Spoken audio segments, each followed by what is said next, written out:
Monsieur le Président, Monsieur le Ministre, Madame la rapporteure, chers collègues, la proposition de loi sur la profession d'infirmier que j'avais déposée avec Nicole Dubré-Chirat et de très nombreux collègues comptait 3 articles dans ses versions initiales.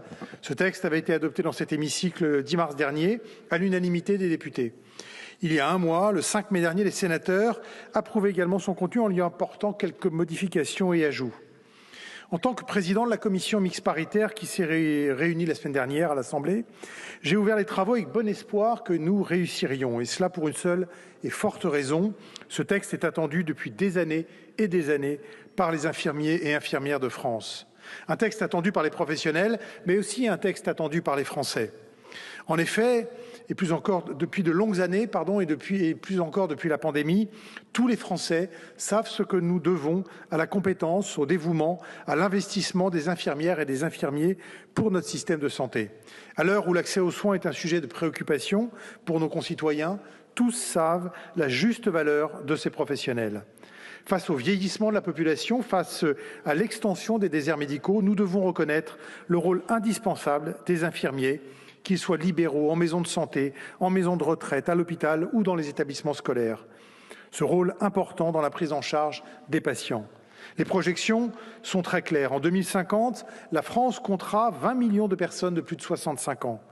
Les besoins en soins infirmiers vont augmenter plus vite que le nombre d'infirmiers. Il était ainsi plus que temps de franchir une nouvelle étape décisive dans l'histoire de cette profession. C'est désormais chose faite. La commission mixte paritaire a montré la volonté transpartisane des deux chambres de soutenir un texte enrichi par la navette parlementaire. Cela témoigne de notre engagement commun à trouver des solutions concrètes pour améliorer l'accès aux soins. Tout le mérite en revient à notre rapporteure Nicole Dubré-Chirat, que je remercie de son travail, ainsi qu'à nos collègues sénateurs Jean Sol et Anne-Sophie Romagny, rapporteurs pour le Sénat, qui ont eux aussi œuvré dans le même sens dans cette Assemblée. Je salue également mon homologue Philippe Mouillet, président de la Commission des affaires sociales du Sénat, pour le travail toujours accompli en bonne intelligence avec lui.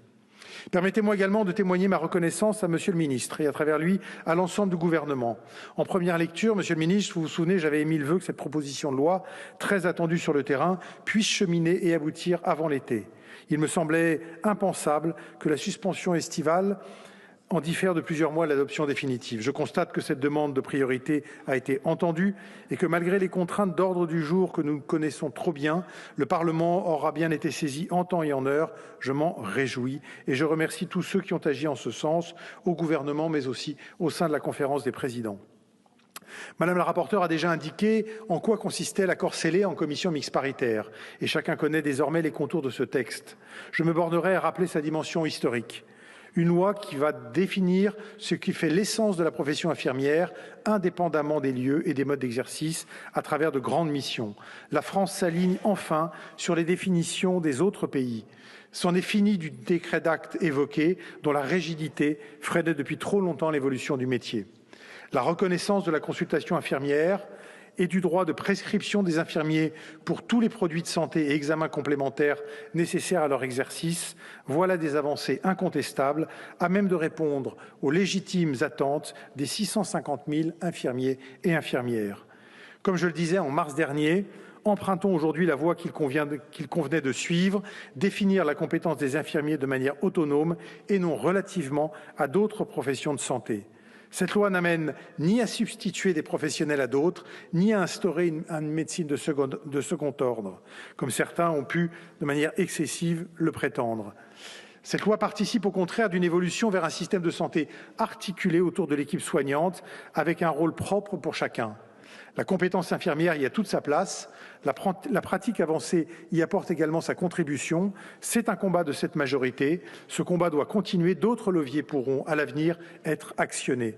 Ce texte marquera ainsi une avancée importante qu'il faudra prolonger en traitant à la fois du sujet de la formation, mais aussi en veillant à ce que l'assurance maladie ouvre des discussions en vue de la valorisation des nouvelles compétences et des nouvelles responsabilités des infirmières et infirmières. Ces étapes sont essentielles et je souhaite qu'elles puissent être franchies rapidement. Pour le signal de confiance que nous adressons ce soir aux soignants, soyons fiers de ce que nous nous apprêtons à voter. Merci beaucoup.